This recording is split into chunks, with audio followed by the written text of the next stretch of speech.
ಈ ಸಾವಿರಾರು ಕೋಟಿ ಕೊಟ್ಟು ತಗೊಳ್ಳೋ IPL ಟೀಮ್ ಗೆದ್ರೆ ಸಿಗೋದು ಜಸ್ಟ್ 20 ಕೋಟಿನೇ.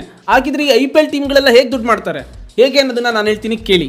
ಮೇಜರ್ ಆಗಿ ಇವ್ರಿಗೆ ರೆವೆನ್ಯೂ ಬರೋದು ಬ್ರಾಡ್ಕಾಸ್ಟ್ ಇಂದ. ಟಿವಿ ರೈಟ್ಸ್ ಸ್ಟಾರ್ ಸ್ಪೋರ್ಟ್ಸ್ಗೆ, ಹಾಗೆ ಡಿಜಿಟಲ್ ರೈಟ್ಸ್ ವಯಾಕಾಮ್ 18 ಇಂದ 48,390 ಕೋಟಿ 5 ಇಯರ್ಸ್ಗೆ, ಅಂದ್ರೆ 9,678 ಕೋಟಿ ಎವ್ರಿ ಇಯರ್. ಇದರಲ್ಲಿ 50% ಎಲ್ಲ IPL ಟೀಮ್ಗೂ ಶೇರ್ ಆಗುತ್ತೆ. 10 ಟೀಮ್ಗೂ ಈಕ್ವಲ್ ಆಗಿ ಶೇರ್ ಮಾಡಿದ್ರೆ 484 ಕೋಟಿ ಪ್ರತಿ ವರ್ಷ ಸಿಗುತ್ತೆ. ಅದಲ್ಲದೆ ಇನ್ನೊಂದು ಟೈಟಲ್ ಸ್ಪಾನ್ಸರ್ಶಿಪ್. ಲಾಸ್ಟ್ 5 ಇಯರ್ಸ್ ಇಂದಾನೆ ಟಾಟಾದವರೇ 500 ಕೋಟಿ ರೂಪಾಯಿ ಪರ್ ಇಯರ್ ಹಂಗೆ ರೈಟ್ಸ್ ನ ಬೈ ಮಾಡ್ತಾ ಇದ್ದಾರೆ.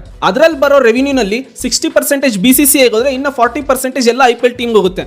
ಈಚ್ ಅಂಡ್ ಎವ್ರಿ ಟೀಮ್ಗೂ 20 crore rupees ಪರ್ ಟೀಮ್ ಹಂಗೆ ಸಿಗುತ್ತೆ. ಇನ್ನ ಹೋಮ್ ಗ್ರೌಂಡ್ ಅಲ್ಲಿ ನಡೆಯೋ ಎಲ್ಲಾ ಮ್ಯಾಚ್ ಇಂದನೂ ಕೂಡ ಸ್ಟೇಡಿಯಂ ಟಿಕೆಟ್ಸ್ ಎಲ್ಲ ಆಗುತ್ತೆ. ಅದ್ರಲ್ಲಿ ಆಲ್ಮೋಸ್ಟ್ 4 crore rupees ರೆವಿನ್ಯೂ ಆದ್ರೂ ಅದರಲ್ಲಿ ಬರುವಂತ 80% ಹೋಮ್ ಟೀಮ್ ಗೆನೆ ಸಿಗುತ್ತೆ. ಅದಲ್ಲದೆ ಪ್ಲೇಯರ್ಸ್ ಗಳು ಹಾಕುವಂತ ಜರ್ಸಿ, ಇದ್ರ ಮೇಲ್ಗಡೆ ನಾವು ಲೋಗೋಗಳನ್ನು ನೋಡಿರ್ತೀವಲ್ವಾ, ಈ ಲೋಗೋ ಸ್ಪಾನ್ಸರ್ಶಿಪ್ ಇಂದಾನೆ ಆಲ್ಮೋಸ್ಟ್ 100 ಇಂದ 200 crore rupees ನಷ್ಟು ರೆವಿನ್ಯೂ ಬರುತ್ತೆ. ಅದಲ್ಲದೆ ಮರ್ಚೆಂಟೇಜ್ ಸೇಲ್ಸ್, ಬ್ರಾಂಡ್ ಕೊಲಾಬರೇಷನ್ ಜೊತೆಗೆ ಮಾಡುವಂತ ಟಿವಿ ಆಡ್ಸ್, ಇದರಿಂದನೂ ಆಲ್ಮೋಸ್ಟ್ 100 crore rupees ಅಷ್ಟು ರೆವಿನ್ಯೂ ಬರುತ್ತೆ. ಫೈನಲ್ ಆಗಿ BCCI ಕೂಡ ವಿನ್ನರ್ ಮತ್ತೆ ರನ್ನರ್ ಅಪ್ ಗೆ ಅವ್ರಿಗೂ ಪ್ರೈಸ್ ಮನಿ ಕೊಡ್ತಾರೆ.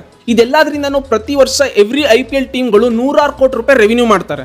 ಅದೇ ರೀತಿ ಈ ವರ್ಷ RCB ಟೀಮು ಎಷ್ಟು ಕೋಟಿ ರೂಪಾಯಿ ಸೆಲ್ ಆಯ್ತು ಅನ್ನೋದನ್ನ ಕೆಳಗಡೆ ಕಮೆಂಟ್ ಮಾಡಿ.